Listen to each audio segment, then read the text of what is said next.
Sæll verið fólki og velkomið í þáttminn Mannamál á sjónvarpsstöðinni Hringbraut. Gestur minn að þessu sinni sá sami og var í síðasta hætti. Hann fær tvöfaldan þátt, enda heitir hann Ragnar Bjarnason. Og við vorum að tala það í lok síðasta þáttar þegar þú varst búinn að stimpla þinn í KK-bandið. Já. Og ert farin að syngja með þeim Ungur strákurinn þarna milli 1950 og 60. Já. Og þar kynntustu náttúrulega Ellý. Já, það kynnist Ellý.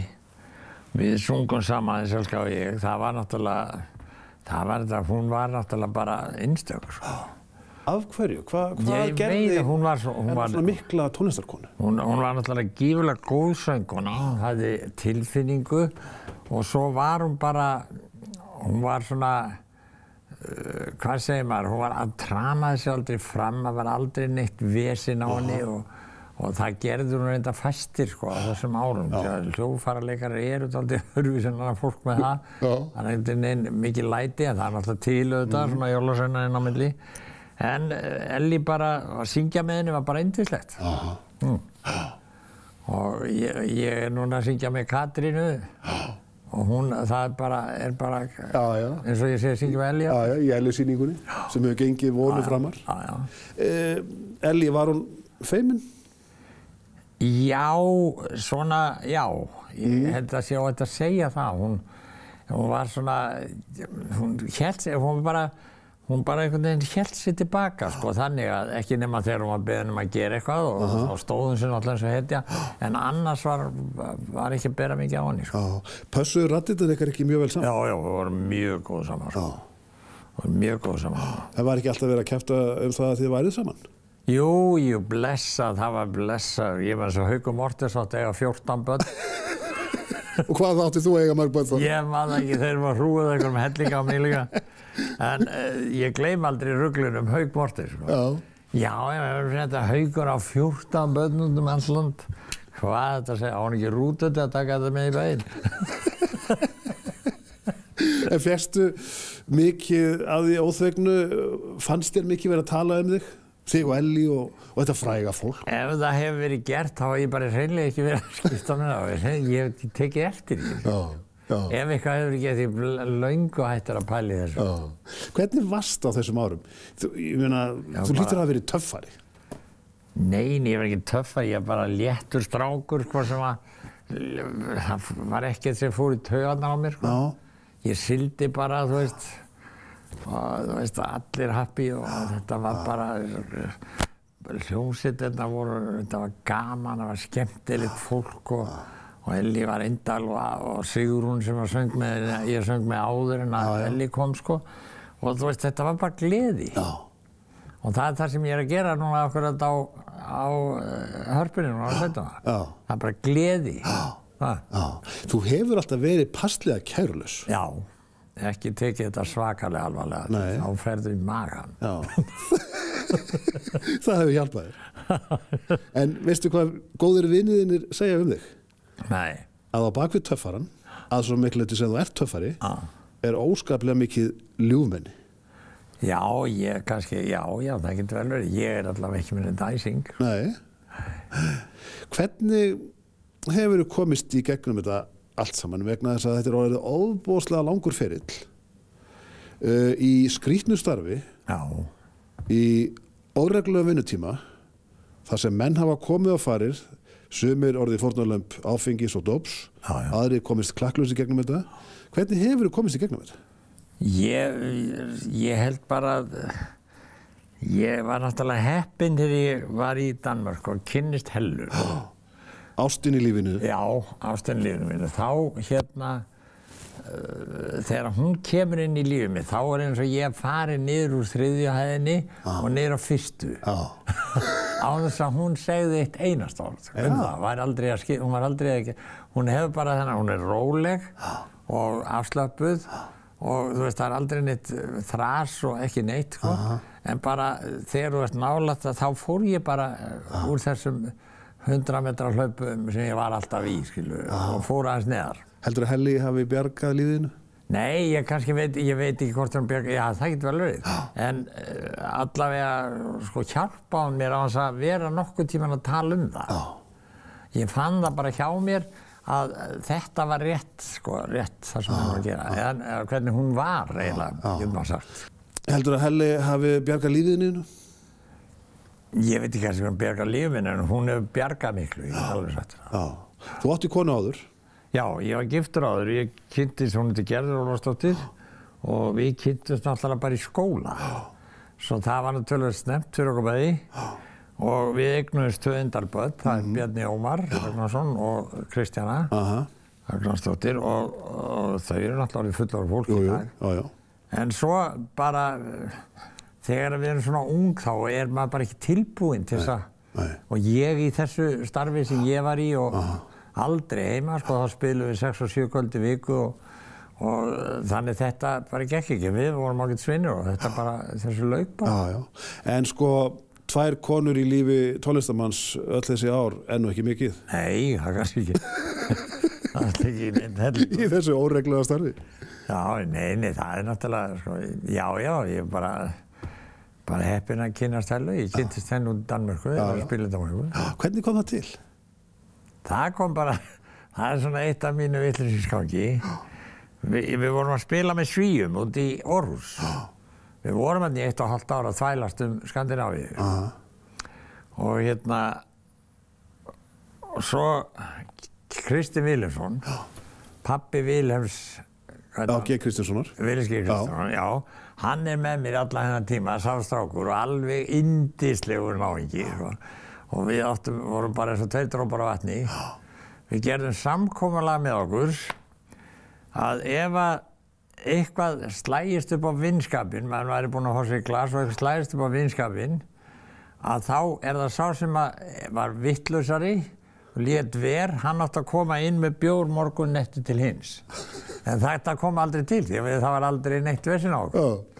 Og býttu nú mann ég hvað það um. Jú, við erum að tala um Helli og þegar þú hittir hana. Já, þá varum við að spila í Aarhus, þetta heitir Ríkó, og þá sá ég hana, og ég hljóp bara, ég sagði Kitta, heyrðu Kitti, ég ætla að giftast þessari.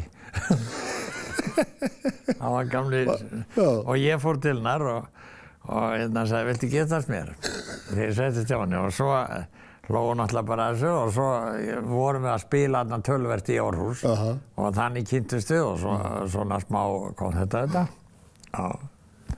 Þannig gerist það? Ég get sagt þér eina skemmtilega sögur á þessu. Þegar við vorum að spila þarna nokkur sinnum í Aarhus, við vorum náttúrulega bara út um allt og alveg upp í Tromsø og alls þar. Og svo einu sinni þá erum við að spila þarna, þá komu 2 togarar til Álaborgar með íslenskum gæjum og þeir vissu að ég var í Aarhus. Svo það voru teknir einhver 20 taxar eða eitthvað og keyrt til Aarhus og finna Ragnar og svo keyraður og þeir keyra af staðina, sko, og finna mig, svo loksins finna þeir okkur. Við vorum þarna niður undir Ráðhúsplássinu því það var að mynda okkur úti. Og þá var stoppað og ég gleymi þeim aldrei, sko. Þetta var, Danirnir voru nú rólegir með grönninn sinn og þú veist þetta. Svo slógust hurðirnar upp og íslensku seljararnir kom inn og það var ræflið allt, þú veist þetta. Og svo sestu við borðinn og byrjaði að panta og pantað og þjónninn alveg og gaman maður og að kaupa viski og allt hvað sem var lítið keypt á honum. Allt keypt? Allt keypt og svo dansað og sungið og alveg yndislegir, sko. Og svo eitthvað svona farið að slá í hópinn á það. Þá kom yfirþjónn til mín og sagði, heyrðu, Ragnar, getur ekki, þeir eru ekkert búin að borga, það var íslenski siðurinn, þú veist, að borga bara ferð. Og svo ég labbaði til gæja sem satt þarna og var svona yfir þessu ykkur. Og ég sagði, heyrðu, hann þjónninn eitthvað að tala, hann ekki búin að borga. Búin að borga? Hvað meina, búin að borga? Það er ekki nóg verið, svo fór ég svona hendi þetta fleiri 100 eða 1000 eitthvað. Og það er ekki róðurum. Ég gleymi þess aldrei að því að ég var búinn að vera í alls konar situasjónum, svona kurteisum, sumarhótelum og öllu svona, að fá þessa, það var svo mikið frískt loft að fá þessa kósa inn, að ég gleymi þessu aldrei. Ekta Íslendingur. Alveg yndislegir, sko. En hvernig má það vera, Raggi? Sko, þú ert tveggja kvenna maður, sem eins og ég gat um áðan ekki mikið í þessum bransa, og þú hefur aldrei orðið fórnarlamb brennivínsins. Sko, sumir segja að þér finnist brennivín ekki gott. Jú, ég drakk náttúrulega eins og í den, sko, þegar maður var yngri svolítið og já, en ég var, nei. Það er ekkert bull á þér? Nei, sem betur fyrir var ég ekki voðalega slæmur. En við lentum alltaf fyllir í eins og gengur gerðist. Og svona, en ég, það var svo bara ákvað ég hætta þessu, sko, að vera að sulla þetta. Á hverju? Ég bara, þú veist... Einhverju segja að þér hafi bara ekki fundist þetta nógu gott. Nei, mér fannst það alltaf vont. Mér fannst það alltaf vont og ég skildi ekkert af hverju ég var að þessu, sko. Svo ég hætti þessu bara. Alveg? Já. Þegar ég var 50 þá var þetta ekki að segja þessu bara. Já. Og ert bara betri maður eftir? Já, ég fann aldrei neitt fyrir þessu. Nei. En sígaretnar? Já, ég var voðalega erfið með þar. Ég er ennþá, en ég reyki ekki, sko. Ég hef ekki drykkt í 15-20 ár, sko. En ég bjarga mér. Ég bjarga mér. Já. En reyktur þér svo skosti? Nei, ég gerði það ekki. Ég reykti svona pakka, 1,5 pakka. Já, en fannst það að hafa áhrif á röddina? Nei, já. Ég var svolítið svona, ég skal viðurkenna það að þegar ég var búinn að átt að fara að syngja kannski seint kvöld, eins og ég var að gera þegar ég var með milljónamæringu, þá mætti ég kannski 12:30 á nóttinni og var búinn að reykja, þá var ég að stoppa reykingarna, sko, en ég vissi aldrei hvort það hafði beinlínis áhrif, en það var allavega ekki til bóta, ég lofa því. En sko, þú varst ekki fórnarlamb eigin óreglu, en það verður ekki sagt margan kollegaðinn. Nei, það því miður, þá voru náttúrulega margir sem fóru illa út. Þú ert búinn að horfa eftir ansi mörgum í gröfina allt og snemma. Já, ég búinn að syngja yfir mörgum. Já. Af hverju fylgir þetta þessu starfi? Áfengi? Já. Ég held að gera það ekki núna eins og gerði, ekki eins og var. Þetta var bara, menn voru alltaf, það var vín allstar, menn voru á hverju kvöld að spila og allir að bjóða og þú veist, þetta bara koma sjálfur sér. Var meiri óregla áður? Já, var öðruvísi, sko. Það var engin bjór. Sko, þeir eru alltaf óskapast nærið að fá bjórinn. Segðu? Því að þegar bjórinn kom með sín 7% eða hvað það var, á móti 46% vodka og öllu, þá voru menn, þetta blindfullir að drekka mikið af því, sko. Og var þetta vansa upp á sviði? Nei, það var ekki... Voru menn ekki vel í þar? Nei, það var allt í lagi hljómsveitunum, sko. En það menn þurfti að tala við mann og svona. Og það var bara Þetta sloppið til? Já, ég elska það. Segir Ragnar Bjarnason sem er gestur minn í tvöföldu mannamálsþætti. Við ætlum að gera það stuttlega en að því loknu ætlum við að fjalla eitt mesta og skemmtilegasta fyrirbæri í íslensku tónlistarlífi, sumargleðinu.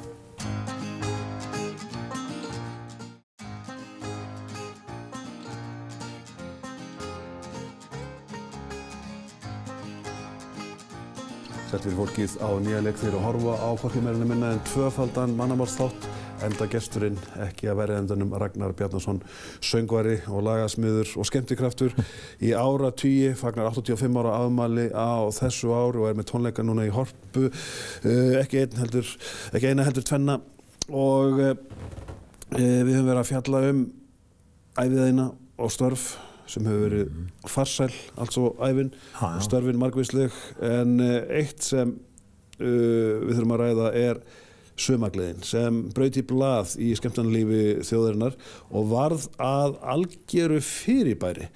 Hvernig kom þetta til? Þetta kom til þannig, ég man það núna hvernig þetta var. Þegar við vorum með Svavari-Gess, að þá var þetta þannig að það var skemmt, þá voru Róbert Arnfinnsson og Rúrik Haraldsson ýmsir leikarar og Ómar held ég og þá voru stjórnmálaflokkurinn, það var Sjálfstæðisflokkurinn og þá svo héldu menn ræður þessa milli og svo skemmt aðeins og svo þegar þetta er búið, Sjálfstæðisflokkurinn er búinn og þetta er liðið hjá, þá sagði Ómar, heyrðu, ef það hægt að gera það með þessum ræðuvesinni öllu saman, að þá hægt að gera það án þeirra. Og þannig byrjaði þetta. Við vorum bara 2 til að byrja með. Og þetta upp úr 1970? Já, ég man ekki alveg hvernig. Nei. Og hver var hugmyndin? Hugmyndin var bara þessi, þetta var sama systemið, eins og höfðu verið í sjálfstæðstúrunum. Já. Nema þarna losnuðum við allt. Og þetta var bara 2 tíma skemmtanir. Og svo spiluðum við bara böllum fram á kvöld. Eða fram á nótt. Og þetta var eins og nafnið gefið til kynna á sumrin? Já, það byrjaði í júní og endaði í september þangað til að við vorum að keyra. Ég hugsaði hann aldrei fyrir Reykjavík. Nei. Hún gekk mjög vel út á landi. Svo auglýstum við náttúrulega brjála. Svo vissum við, þú veist, litlar auglýsingar, spara peningin, hrúaði minn. Já. Sumargleðin, kóli sumargleðin.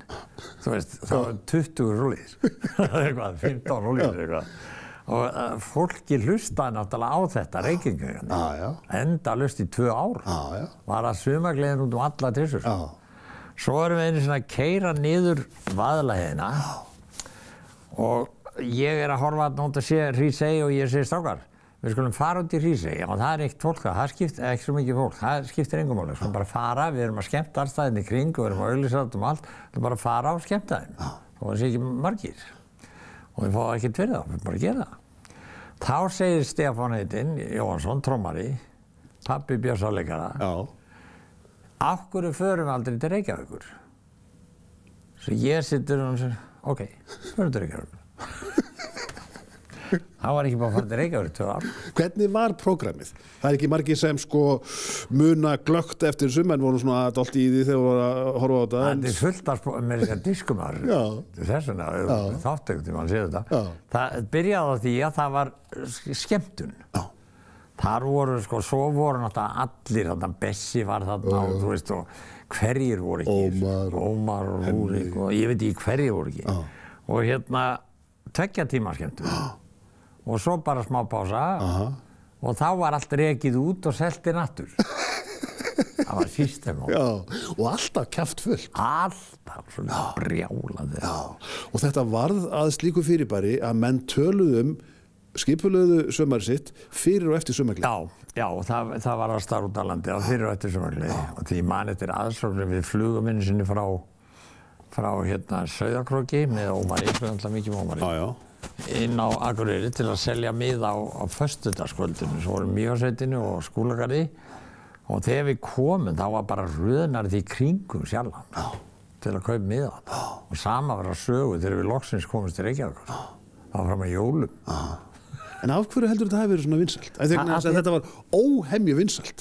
Já, þetta var skemmtilegt. Þetta var, ég satt eiginlega vetur og skrifaði þetta dót allt saman. Ég sagði bara, hellu, ég farin á skrifstofu, ég byrjaði að reyna að fá okkur til að skrifa þetta. Og það mátti enginn vera því þetta var svo mikið, sko. Svo ég sagði bara, hellu, ok, nú fer ég bara niður, kaupa allar brandarabækur sem ég get fundið og fer bara niður og skrifa sumargleði. Og þannig gekk það. Og svo kom ég með efnið allt saman á æfingarnar og sagði svo strákar, vil ég breyta? Breyti. Og svo vorum við allir í því að laga þetta til. En þetta voru saman mörg stór ego. Var þetta snurðulaust samstarf? Já, alveg yndislegt. Var það? Alveg. Blessaðar alltaf snurðulaust samstarf sem ég er. Þú ert mannasættir? Já, það er aldrei neitt. Það er aldrei neitt. En þú minnist á Ómar Ragnarsson. Þú ert náttúrulega búin að umgangast feikilega mikið að þjóðþekktum listamönnum sem hafa sett sterka svip á íslenskt samfélag í áratugi. Þetta eru forréttindi að hafa umgengist allt þetta fólk. Já, ég er búin að vinna með gífurlega mikið af fólki og já, það er bara, ég veit ekki hvað mikið, Ég er með unga fólkinu líka með Erpi-vinnu mínum. Já. Og átt mjög auðvelt með það. Já, ég er enga vandræði með það. Ég var með Erpi núna bara fyrir nokkrum dögum. Og bara rokka og róla? Já, við vorum að skemmta einhvers staðar í mann. En hvernig voru þessir menn? Ég meina, þetta eru eftirminnilegir menn, KK, Svava Gess og fleiri í þessum bransa sem hafa litað tónlistarlífi í gegnum árin. Já, þeir voru svolítið ólíkir. En samt stemdu þeirra saman markinu, Kristján var svona meiri föðurímynd, maður hafði svona, það hafði svona föðurímynd af Kristjáni. Og hann var náttúrulega einhver besti saxofóntónn sem til var. Og hann hélt þessu bandi sínu, eða Kákasestunum, saman. Það var enginn sem var lét sér detti í huga að vera neitt að rugla með hann. Var Svavar á sama báti? Já, Svavar var líka svona, en Svavar var bara svona, hann var eins og hann hefði meira hugsa heldur en Káká, sko. Káká var meira einbeittur af þessu, Svavar einbeitt sér líka náttúrulega mikið af, svo var hann náttúrulega í útvarpinu með þættina sína og allt þetta, þannig að hann var meira svona, ég mandi ég veðjaði við hann eins og ný. Ég veðjaði við Svavar Gess að við vorum búin með heldur 6 sýningar fullar í Austurbæjarbíó. Það var bara hljómsveitin og ég. Og hann svo hann eitthvað að tala með þetta síðan og var að búið. Ég sagði, skal veðja við þig 5.000 kall þá, sem var stór við, að það verða 10 sýningar. Og hann hló bara og sagði, nú ég að græða pening, en það verður 10 sýningar. En svo getum við nefnt fleiri nöfn, Haukur Mortens. Já, ég kynntist honum þegar hann söng með pappa. Hvernig var ykkar samband? Alveg yndislega, það var bara alveg hrokalegt, ég skildi aldrei sýkja mig ekki. Því að við vorum í sama sjónvarpsþættinum minn. Og það var alveg hroðalegt, ég skildi ekki, bara, þú veist, maður var svo ruglaður og fattaði ekki. Við getum nefnt Ingimar Eydal líka. Já, það var nú einn snillíkurinn, sko, og alveg yndislegur. Ég söng með honum. Ég söng með honum einu sinni, Dagný. Og ég í Reykjavík og hann á Akureyri. Hvað segirðu? Það fyrsta skipt sem það var gert. Hérna í útvarpið. Og Dagný var í C-mól og Ingimar var alltaf klárt og ég var hérna í Ríkisútvarpinu og hann var í Ríkisútvarpinu á Akureyri. Og svo rétt áður hann byrjaði að segja, Ingimar, hækkaðu hálftón, þá ferðu upp í des upp á svörtunótnar og hann var svo seint og hann byrjar og ég söng þetta og hann spilaði undir og Akureyri og ég söng þetta ekki. Svo þegar ég hitt hann og gerði mér óleik með það og þetta var dálítið. Ég segi ekki með þú ert séni, hvernig er þetta að tala um? Það var algjört séni. Hann var það. En þú ert búin að umgangast öll þessi séni, ég meina þvílík forréttindi. Já. Ertu ekki þakkláttur á hverjum degi? Jú, og fyrir alla sem ég hef unnið með og alla mína vini sem hafa verið í gegnum tíðina. Gífurlegur fjöldi af fólki. Ég var að syngja með Leilo að hann. Katrín og þeim. Og Eyþóri og Palla Óskari. En ferillinn, þegar þú lítur yfir hann er búinn að vera farsæll, þú ert búinn að vera alltaf að syngja hvert lagi af öðru. Það koma alls konar tónlistarstefnur inn á milli. Hljómar koma. Hljómar fara og alltaf stendur Raggi uppi. Leistu á þetta sem einhverja ógn á sínu tíma? Nei, þetta er nefnilega á þessum tíma sem allar þessar veltingar eru að koma upp hljómsveitur og svona, þá er ég á sögu. Við vorum bara á sögu í 90 vetur. Ég var bara band á sögu sem að Svavar arleiti með á Konráð. En þú hefur lifað allar þessar tónlistarstefnur? Já, ég þurfti ekki, ég spilaði bara sögur. Þegar það var eitthvað rosa vinsælt bítlalag og eitthvað, þá tókum við það. En ég var ekkert að pæla hvað það voru að gera. Ég var mætt að sögur bara. Við spilum bara þar í 90 vetur og meðan allt þetta vesi gekk yfir. Varstu aldrei á einhverju punkti leiðurós? Nei, ég var aldrei. Aldrei? Aldrei. Ertu að segja satt? Já, algjörlega satt. Alltaf spenningur að koma á svið? Já. Hvað gerist á sviðinu? Það gerir bara allt, hún kemur bara á sviðið og þá kveiknar ljós. Ég hef svo oft verið að heyra menn segir og svo leiði búin að syngja það svo oft, verðt ekki að horfa, þetta er ekki búin að syngja það 10.000. Ég var alltaf að gafa nei. En þitt eyðilag, sem er frægasta lagið þitt? Já, Barn hún Leilo var nú að syngja það. Það var yndislegt að heyra hann syngja það. Hún var að syngja það, syngur á tónum. En þú hefur samið eitt fallegasta lag Íslandssögunnar? Ég veit það ekki, en allavega, þetta er svolítið skrítið hvernig þetta gerðist. Það var þannig að Svavar Gess situr á Gildaskálanum sem var á móti Silvaldahúsinu niður í Aðalstræti og situr þar með einhverju vini sínu og þá kemur Steinn Steinar inn og sest þarna einhverstað við hliðina á honum, eða við borð. Og vinurinn segir svo, farðu til Steins og reyndu að fá hjá honum kvæði. Og Svavar fer og Steinn bara vildi ekki tala við hann. Svo það klikkaði og svo er Svavar að vafrast í ykkur í bók og eftir Steinn Steinar. og hringir í mig og segir, ertu ekki með penna? Jú, segir, skrifa þetta niður. Og ég skrifaði þetta niður, þá var það barn. Og svo segir hann, það æfingu klukkan 2 á morgun, búið til að komdu með það. Dásamlegt að hafa Ragnar Bjarnason, snillingur í 85 ár, þjóðargersemi og megi hann syngja sem lengst og verður sjálfsögðu með tónleika í Hörpu núna á næstu vikum. En þættinum er að ljúka. Í næstu viku verður einhver allt annar gestur í sæti Ragnars en í bílþinni verið góð hvert við annað.